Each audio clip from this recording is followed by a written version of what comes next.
Bom, agora vamos falar do Data Factory Studio. Vou acessar aqui através desse botão. O Data Factory Studio é a ferramenta, o editor, melhor dizendo, que nós utilizaremos aí para poder criar os nossos processos de ETL, Então, de cara, ele já mostra aqui as suas principais opções. Parte, a opção para ingestão de dados, Então, através dessa opção aí nós podemos fazer cópia, de dados em alta escala, e com agendamento. Nós temos aqui a opção para fazer orquestração de pipelines, utilizando aqui o conceito de no-code, o code free, tá?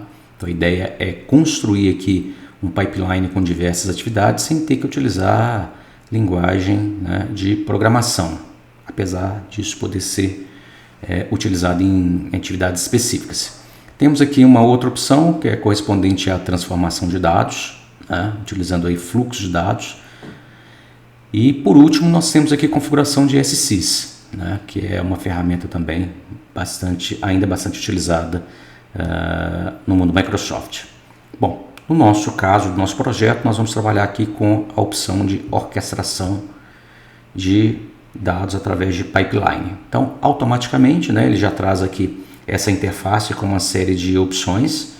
Então, nós temos aqui do lado esquerdo, uma aba correspondente aqui aos pipelines que nós já construímos. Então, quando nós entramos pela primeira vez, ele já constrói um pipeline default, Então, já temos aqui, vou até trocar o nome dele, vou chamá-lo de PL Leilão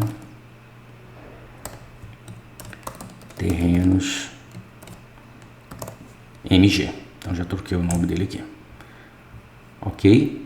Posso criar vários pipelines, ou seja, eu posso criar um pipeline que vai ter um conjunto de atividades iguais a essas que são mostradas aqui, nessas opções, em atividades. Então, eu tenho aqui atividade de movimentação e transformação, ferramenta Synapse da própria Azure. Nós temos aqui o Data Explorer, ou seja, tem várias atividades, tanto correspondente ao Data Factory, quanto outras ferramentas disponíveis no ambiente.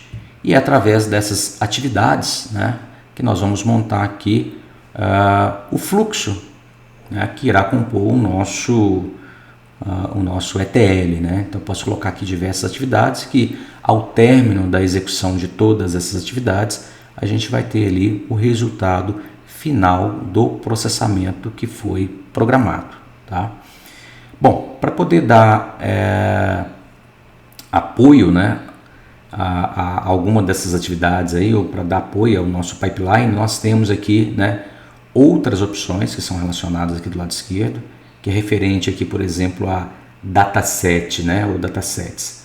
Um dataset aqui, nesse caso, é um conjunto de dados que representa a estrutura do dado, que será utilizado aí em uma das atividades que a gente colocar no nosso pipeline. Então, ele pode ser um conjunto de dados de entrada, ou seja, dados que eu vou carregar, para poder fazer um processamento, durante o processo de ETL, ou eu posso utilizar um conjunto de dados que servirá como o destino, ou seja, após a finalização desse processamento, nós podemos direcionar para um conjunto de dados. Então, todos os conjuntos de dados serão tratados, eles serão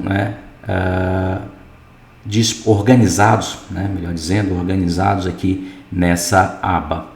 Nós temos aqui uma outra aba também importante, que seria a Data Flows, que representa os fluxos de dados.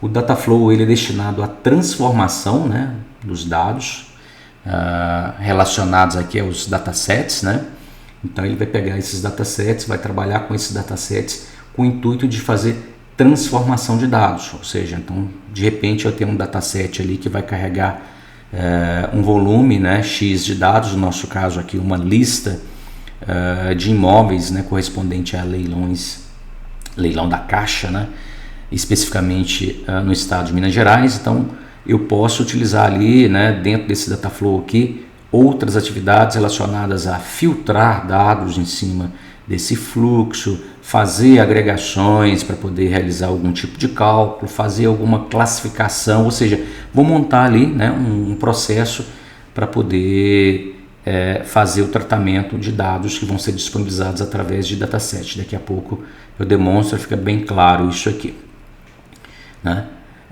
Então esse aqui é o nosso ambiente, né? Então só para demonstrar um pouquinho aqui, eu posso montar um pipeline que eu puxo aqui, né, uma determinada atividade. Essa atividade aqui ela vai ter as suas propriedades, então a ideia é trabalhar com code free, sem codificação. Venho aqui e faço toda a configuração através, né, de interface, através de propriedades, e daqui eu posso puxar outras atividades que irão compor, né, o nosso processamento aqui.